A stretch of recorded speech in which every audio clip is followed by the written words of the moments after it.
Assalamualaikum Sobat Muda PKS TV. Sobat tahu, bidang kepemudaan DPP PKS menggelar Kongres Pemuda yang bertempat di Hotel Lombok Raya, NTB.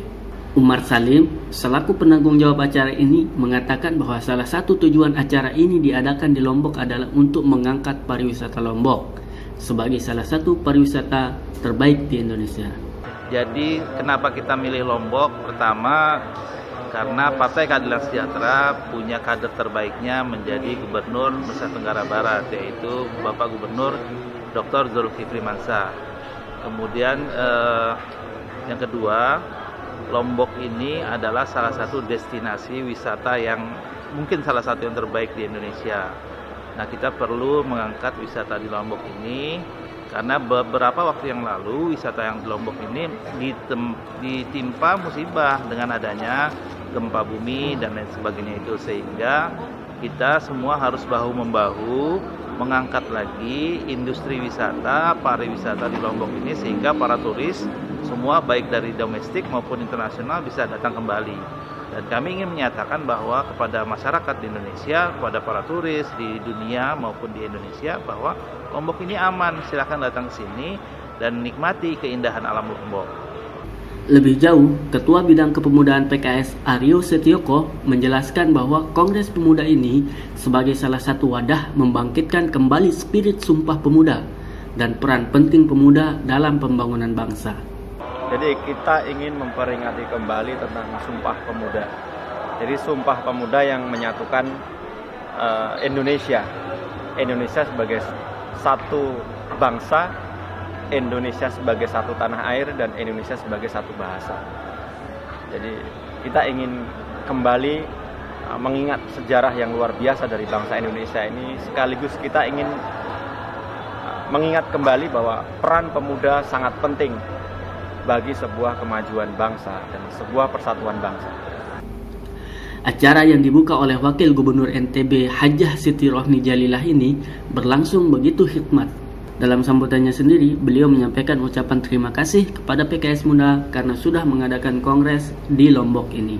Dan tentunya kami sangat percaya bersama dengan PKS kita bisa mewujudkan itu semua. Dan tentunya dalam kesempatan ini sekali lagi terima kasih atas pelaksanaan Kongres Pemuda di NTB ini, bahwa berita baik dari sini nanti pada saat kembali dari NTB.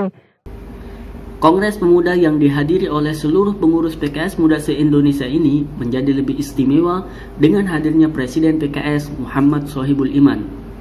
Beliau sangat mengapresiasi kegiatan Kongres Pemuda ini. Saya sebagai Presiden PKS sangat menyambut baik ya acara ini, dan saya mengapresiasi inisiatif-inisiatif yang dibuat oleh kepemudaan untuk mengadakan Kongres Pemuda PKS ya, Pemuda Indonesia ya. Kenapa saya mengapresiasi? Karena dua hal. Pertama, ini adalah ajang penegasan bahwa pemuda PKS itu eksis ya, bahwa mereka juga ada ruang-ruangnya untuk berekspresi. Yang kedua, juga menegaskan tentang PKS secara umum dan PKS Muda secara khusus atau pemuda PKS secara khusus itu adalah merupakan kelanjutan dari sejarah perjuangan Indonesia. Jadi kongres ini melanjutkan Sumpah Pemuda, melanjutkan 17 Agustus dan sebagainya. Itu saya kira yang menjadi apresiasi saya. Beliau juga berharap bahwa pemuda PKS bisa memahami sosial, politik, dan ekonomi sehingga mampu menghadapi tantangan ke depannya. Nah, karena itu saya minta pemuda PKS itu bisa memahami landscape ya, sosial, politik, ekonomi dan sebagainya di saat sekarang, sehingga kita tahu tantangan kita apa gitu. Nah, ini tidak mungkin ya kalau kita tidak banyak belajar gitu. Nah, yang kedua saya minta kepada PKS muda para pemuda PKS untuk selalu menyiapkan diri ya. Tadi saya sampaikan ada dua modal penting, yaitu pertama adalah membangun kredibilitas personal. Jadilah pribadi-pribadi yang kredibel, yang dipercaya orang. Yang kedua adalah punya jaringan yang luas ya. Jadi seluas-luasnya, jangan hanya bergaul dengan ya kader PKS saja, tapi bergaul dengan seluruh masyarakat. Dari Mataram, Suparman, PKS TV melaporkan.